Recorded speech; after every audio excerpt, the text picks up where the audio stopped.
Hello, my name is Nicole Morris. I'm associated here at the University of Arizona's Global Campus as a student in the master's program. Today I'd like to go over a brief IRB review proposal.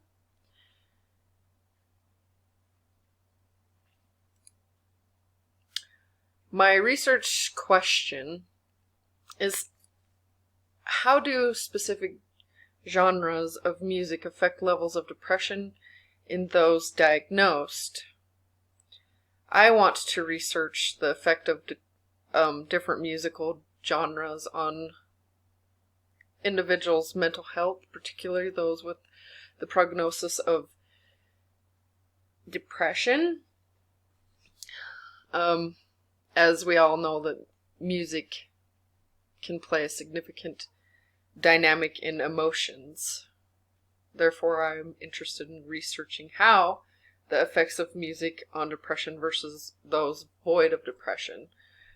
The reason being is depression is the most common mental illness known and seen in treatment facilities.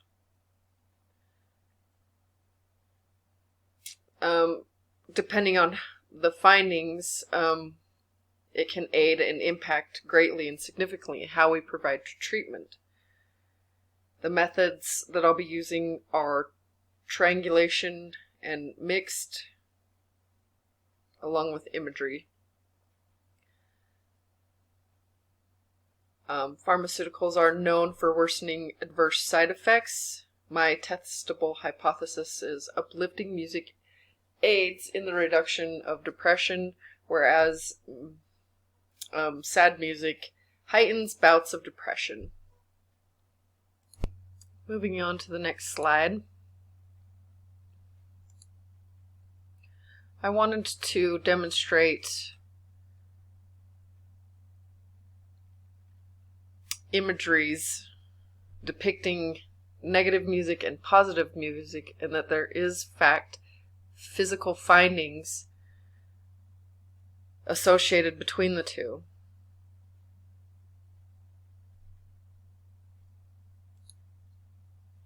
A literature review.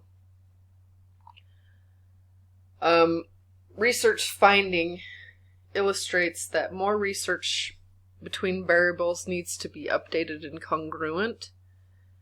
Albers et al. 2017 affirmed that complex analysis of variables conducive to brain anatomy show molecular level neuroresponsiveness, meaning the previous slide that we just looked at has notable physical differences that can be seen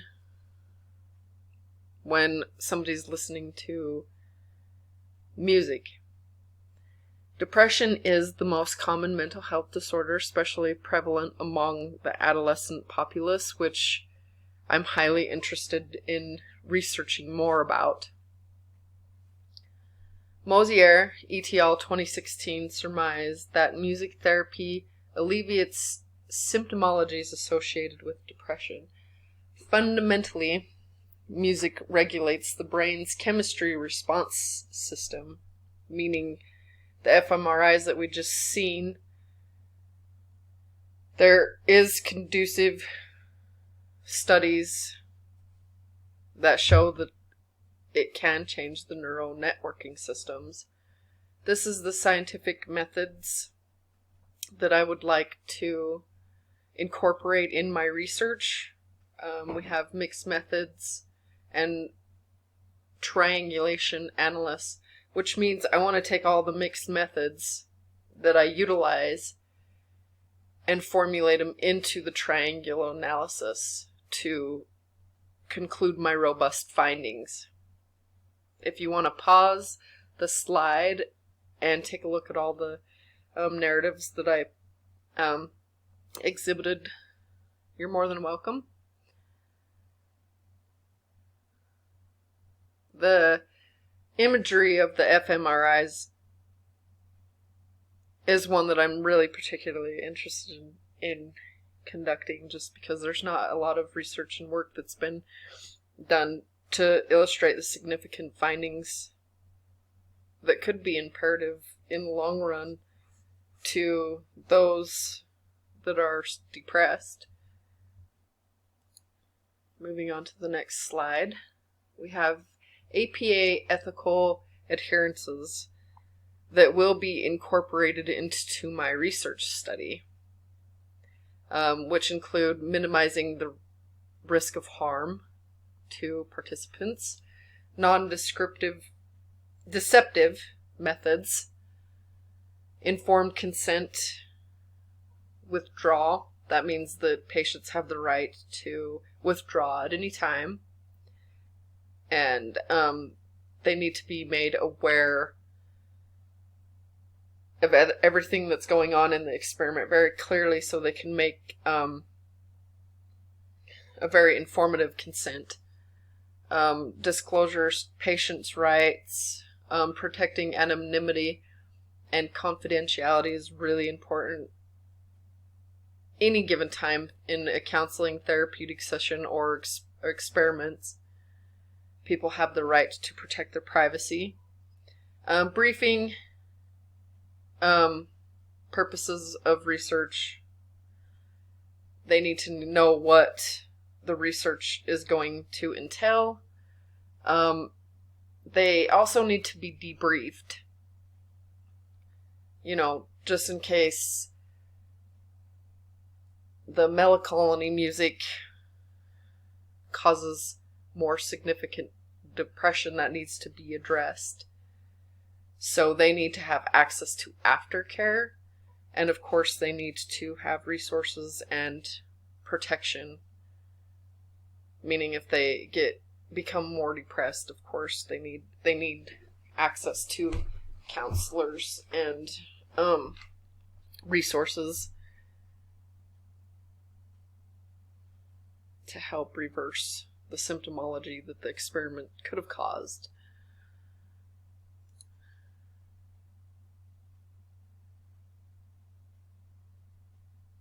The conclusion is that there should be a multitude of alternative organic treatments, options made available to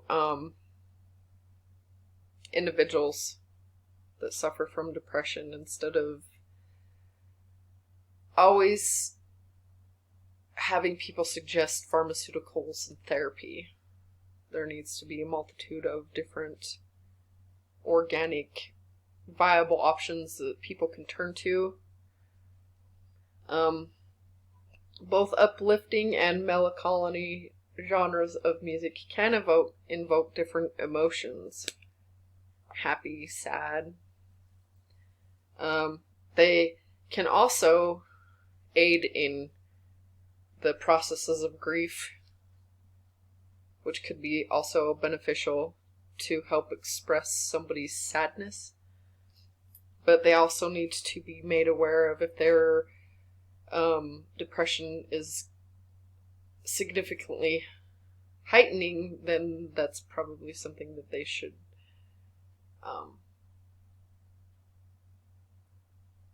retreat from and have other alternatives. Music transforms neuroanatomy pathways interchangeably, meaning that music over a period of elongated time can help change the chemistry in a depressive mind, meaning that, so if dopamine and serotonin are the cause of the chemical neurotransmitters being faulty, then it only makes sense to induce more of those levels through music to help alleviate the symptomologies of depression. More research must be done to understand the configuration analysis between the variables of brain depression and music. which ultimately all researchers always want more and comparative analysis. Here's a meme I found. I thought it was very fitting for my research. It says, "That's one of the greatest things about music. You can sing a song to 85,000 people, and they'll sing it back for 85,000 different reasons." Which is imperative to understand and research, that human beings are so unique that one person could be listening to a song that invokes sadness, but not depression, and vice versa. So somebody could hear a happy song and become depressed. And that's why I say that more research about this topic needs to be further theorized and analyzed with different components of ideologies. Thank you for listening to my proposal, and I hope it gets approved. I hope you all have a wonderful day. Thank you. Here are all the references to both my literature reviews and my depicted pictures and imagery that were conducive into the slideshow.